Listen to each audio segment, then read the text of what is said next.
ఈరోజు మనం చాలా జాగ్రత్తగా మనం అర్థం చేసుకుంటూ ఒక అంశాన్ని మనం ధ్యానం చేద్దాం. ఈరోజు కుటుంబములో మనం ధ్యానం చేస్తున్న అంశం ఏంటంటే క్రీస్తును పోలిన ఆదర్శ క్రైస్తవ కుటుంబం గురించి మనం ధ్యానం చేద్దాం. జాగ్రత్త, క్రీస్తును పోలిన ఆదర్శ క్రైస్తవ కుటుంబం గురించి మనం ధ్యానం చేద్దాం. క్రీస్తును పోలిన ఆదర్శ క్రైస్తవ కుటుంబం. కుటుంబం అనేది ఇప్పుడు వరకు చెప్పినట్లుగా విలువ రావాలి అని అంటే, ఆ విలువ ఎప్పుడైతే మన జీవితంలో క్రీస్తులో ఉందని మనం గ్రహించి క్రీస్తు వైపు చూస్తామో అప్పుడు ఆటోమేటిక్గా కుటుంబానికి ఆదర్శంగా ఉండే లక్షణాలు, ఆదర్శంగా ఉండే అద్భుతమైన గొప్ప క్వాలిటీస్ ఆటోమేటిక్గా ఆ కుటుంబానికి దేవుడి చేస్తాడు. దేవునికి స్తోత్రం కలుగునుగా. పరిశుద్ధ లేఖనాన్ని మనం గమనిస్తే అపోస్తుల కార్యాలు 18వ అధ్యాయం మనం గమనిస్తే 18వ అధ్యాయంలో మనకు కుటుంబం కనపడుతుంది. ఆ కుటుంబ సభ్యులు ఎవరయ్యా అని మనం ఆలోచన చేస్తే ఆ కుటుంబ యజమాని పేరు అకుల, ఆ కుటుంబ యజమానురాలి పేరు ప్రిస్కిల. అక్కడ కనపడుతున్న కుటుంబము, ఆ యొక్క కుటుంబం మనకి ఎలా ఉందంటే క్రీస్తును పోలిన ఆదర్శ క్రైస్తవ కుటుంబంగా ఉన్నట్లుగా మనం గమనించగలుగుతాం. దేవునికి స్తోత్రం కలుగునుగా. ఈరోజు ప్రత్యేకంగా ఈ కుటుంబం ఎందుకు క్రీస్తు పోలి ఆదర్శ క్రైస్తవ కుటుంబంగా ఆ కుటుంబం విరాజిల్లింది?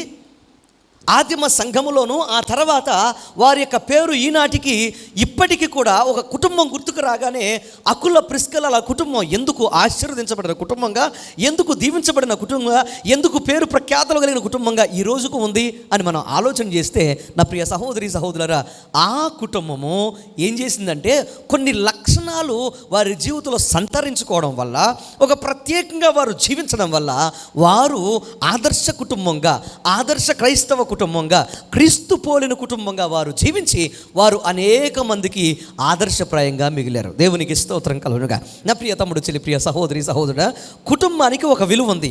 ఆ విలువ మన యొక్క జీవితంలో మనం ఇచ్చే గౌరవాన్ని బట్టి వస్తుంది అని మనం ఎంతవరకు నేర్చుకున్నాం. మన జీవితంలో మన కుటుంబాన్ని ఎంత చక్కగా నువ్వు కట్టుకోవడానికి నువ్వు సిద్ధపడతావో అంత చక్కగా ఆ కుటుంబం దీవించబడుతుంది, అంత చక్కగా ఆ కుటుంబానికి విలువ వస్తుంది, అంత చక్కగా ఆ కుటుంబం ఎదిగి ఆశీర్వదించబడి అనేక మందికి అది దీవెనకరంగా ఉండి తరతరములు కూడా ఆశీర్వాదకరమైన తరములుగా ఆ కుటుంబంలో రావడానికి దేవుడు కృప చూపిస్తాడు. దేవునికి స్తోత్రం కలుగునుగా.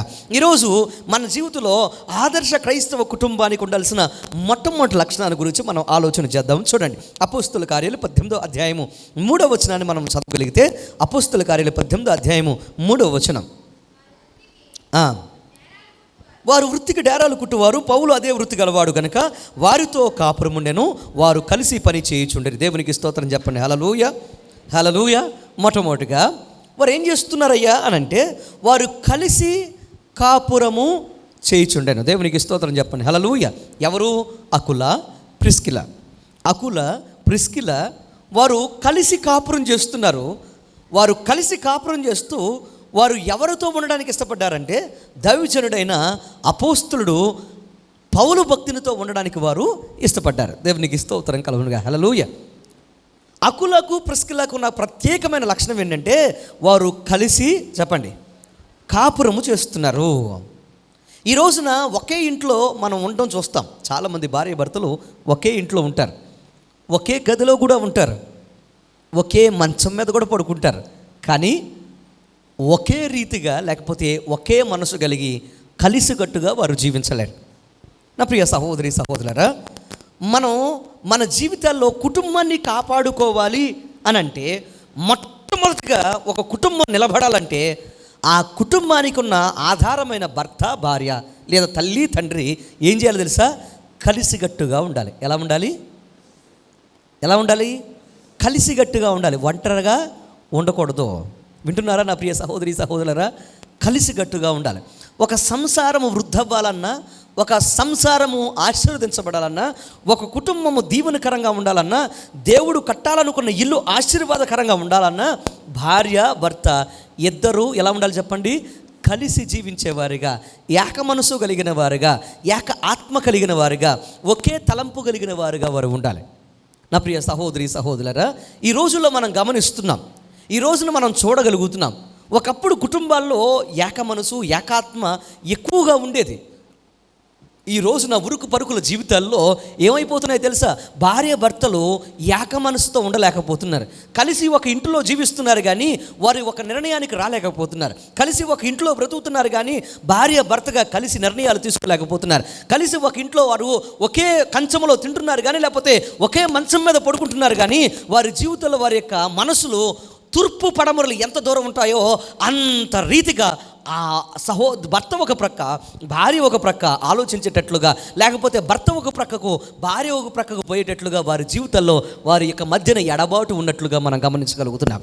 నా ప్రియ సహోదరి సహోదరులారా, మన జీవితాల్లో గుర్తుపెట్టుకోండి, ఒక కుటుంబాన్ని దేవుడు మనకిచ్చిన తర్వాత ఆ వ్యక్తి యొక్క బాధ్యత ఏంటి అని ఆలోచన చేస్తే, నువ్వు భర్తవైతే నీ జీవితంలో నీ యొక్క బ్రతుకులో నువ్వేం చేయాలంటే, నీకు ఇచ్చిన కుటుంబం కోసం బ్రతికి, నీవిచ్చిన కుటుంబం కోసం, దేవుడు నీకు ఇచ్చిన ఆ కుటుంబం కోసం జీవించి, నీకు దేవుడిచ్చిన బహుమానాల పిల్లల కోసం నువ్వు బ్రతికి, వారిని ఉన్నతమైన ప్రయోజకులను చేసి, వారిని పెద్దవారిని చేసి, వారిని ప్రయోజకులు చేసి, వారికి పెండిళ్ళు చేసి, నీకు మనవలు మనవరాండ్రు వచ్చిన తర్వాత వారిని దేవుని నామమార్థమే బ్రతికేటట్లుగా వారికి దారి చూపించి, నీ జీవితంలో నీ బాధ్యతను నెరవేర్చి నువ్వు సంఘంలో, సమాజంలో ఒక తరాన్ని తయారు చేయగలిగితే, అప్పుడు దేవుడు అంటాడు ఏమని తెలుసా?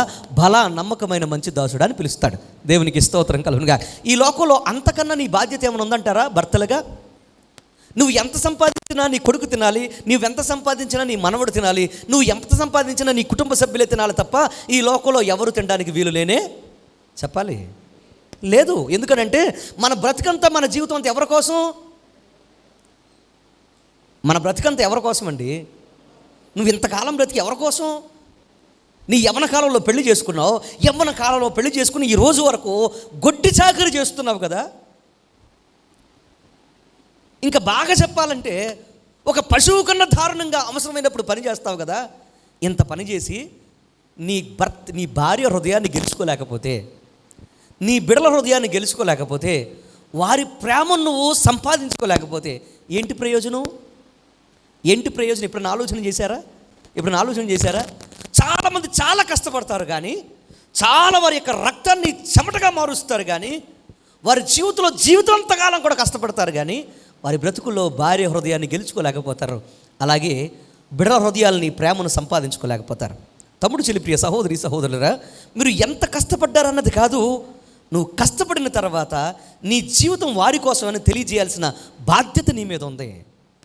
నేను నీ కోసమే బ్రతుకుతున్నాను, నా బ్రతుకంతా నీ కోసమే, నా జీవితం అంతా నీ కోసమే, నా ఆయువు అంతా నీ కోసమే అని వారికి అర్థమయ్యేటట్లుగా ప్రవర్తించాల్సిన బాధ్యత కూడా ఎవరి మీద ఉంది?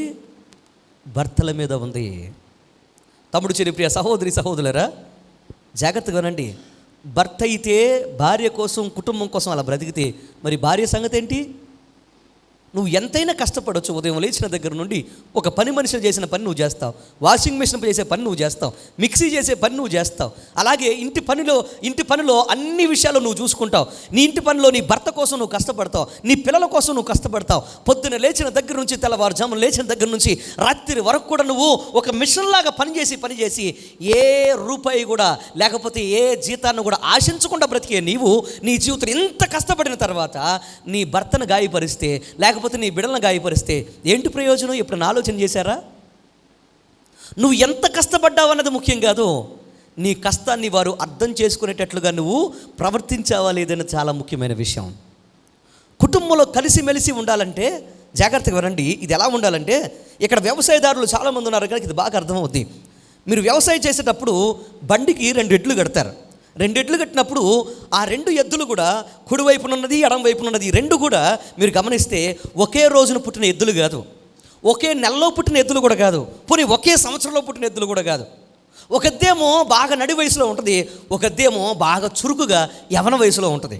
ఈ రెండింటిని తీసుకొచ్చి ఏం చేస్తారంటే ఒక కాణి కింద పెడతారు, ఒక బండికి కడతారు. ఎప్పుడైతే ఇలా కడతారో అప్పుడు ఏం జరుగుతుంది తెలుసా? చురుక్కున్న ఎద్దేమో చక్కని లేసి వెళ్ళిపోతూ ఉంటుంది, కొంచెం నడి వయసులో ఉన్న ఎద్దు మోసి అది చురుగ్గా లెగలేకపోతూ ఉంటుంది. ఈ 2 ఎద్దులు ప్రయాణం చేస్తున్నప్పుడు మీరు మొదటిగా కట్టినప్పుడు కొంచెం ఇబ్బంది పడుతూ ఉంటాయి. ఒకటేమో ముందుకు లాగేస్తూ ఉంటుంది, ఒకటేమో లాగలేకపోతూ ఉంటుంది. కొన్ని రోజులు ప్రయాణం చేసిన తర్వాత ఈ 2 ఎద్దులు కలిసి ఒక నిర్ణయానికి వస్తాయి. మీరే గమనించండి. మీరు గమనించగలిగితే మీకు అర్థం అవుద్ది. ఆ నిర్ణయం ఏంటి తెలుసా? నువ్వు లాగగలుగుతున్నావు, నేను లాగలేకపోతున్నాను. కనుక మన ఇద్దరం కలిసి నేను లాగలేకపోయినప్పుడేమో నువ్వు నాకు సహాయం చేయి, నువ్వు చురుగ్గా లేచినప్పుడేమో నన్ను లెగలేనపోయినప్పుడు నన్ను లేపు. ఇద్దరం కలిసి నేను నడవలేనప్పుడు నువ్వు నడిపించు, నువ్వు నడవగలిగినప్పుడు నీకు నేను సహాయం చేస్తాను. ఇద్దరు కలిసి ఒక నిర్ణయానికి వస్తాయి. అవి మోగజీవాలైనా కానీ చూడండి, చురుగ్గా ఉన్న ఎద్దు గబుక్కున వెళ్ళకుండా ఏం చేస్తుంది తెలుసా? ఇది లేచే వరకు టక్కన లేచి అది లేచే వరకు నిలబడద్ది. మీరు గమనించండి, ఎప్పుడన్నా కాణి కింద ఎద్దు బాగా వయసులో ఉన్నది టక్కన లేచి నిలబడి కాణి ఎత్తుకుంటుంది, ఇంకోటి లేచే వరకు ఎదురు చూస్తుంది. అది లేచిన తర్వాత మెల్లగా ఇది బాగా స్పీడ్గా పరిగెత్తగలదు, కానీ పక్కనున్న ఎద్దు స్పీడ్గా రాలేకపోతుందని తన తోటి జత ఆ యొక్క జత ఎద్దు రాలేకపోతుందని మెల్లగా దానితో కలిసి తన వేగాన్ని తగ్గించుకొని నడుస్తుంది. అది రహస్యం. మీకు అర్థమైందా? చెప్పట్లు కూడా దేవుని నామాన్ని కనపరచాలి. రహస్యం ఏంటంటే కుటుంబంలో భర్త భార్య పరిపూర్ణులు కాదు. గుర్తుపెట్టుకోండి, భర్త భార్య పరిపూర్ణులు ఏం కాదు.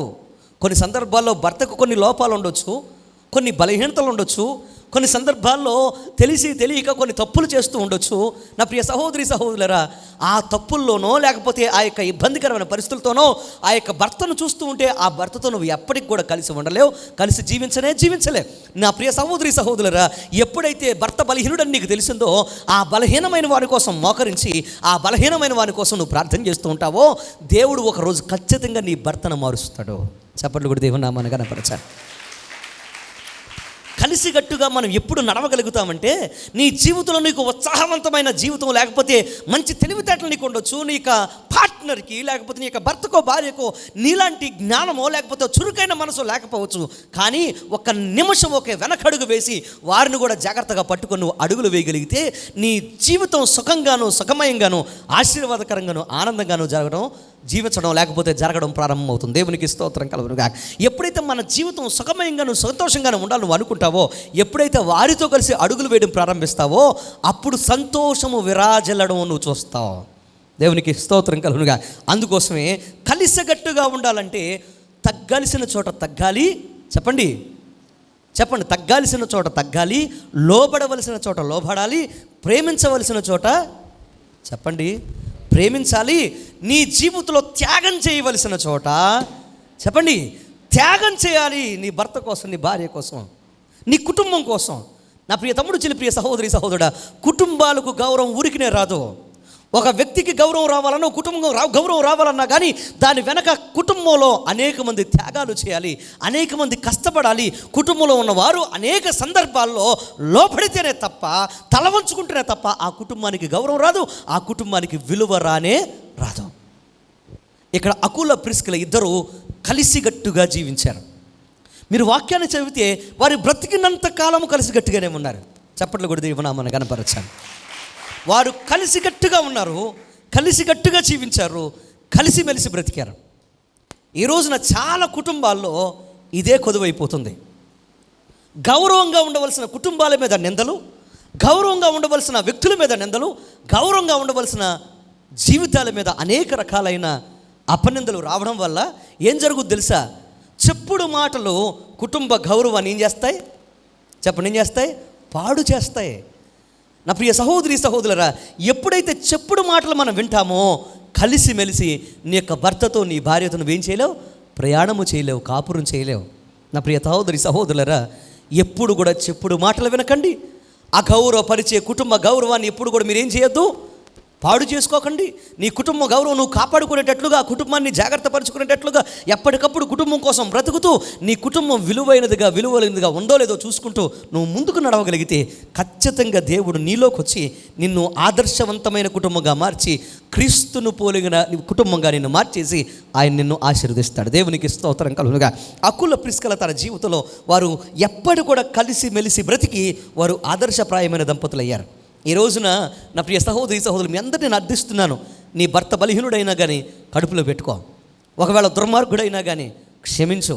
ఒకవేళ నీ భర్త నిన్ను బాధించేవాడైనా కానీ నీ యొక్క జీవితంలో నీ యొక్క బాధను బట్టి, భయంకరమైన పరిస్థితిని బట్టి, దేవా వాడిని నరికేయి, వాడిని చంపేయి, ఈ దుర్మార్గుడు నా జీవితంలో నుంచి లేకుండా చేయి అని ప్రార్థన చేయకుండా నీ జీవితంలో దేవా నా భర్త విషయంలో నేను బాధింపడుతున్నప్పటికీ అయ్యా నా భర్తకు మరొక అవకాశం ఇచ్చి నా భర్తని మార్చు ప్రభు అని ప్రార్థన చేయి. అలా ప్రార్థన చేయగలిగితే నీ ప్రార్థన నీ భర్తను ఏం చేస్తుంది తెలుసా? నీ కాళ్ళ దగ్గరకు తీసుకొచ్చి నీ భర్తను నూతనమైన వ్యక్తిగా నీకు అందిస్తుంది.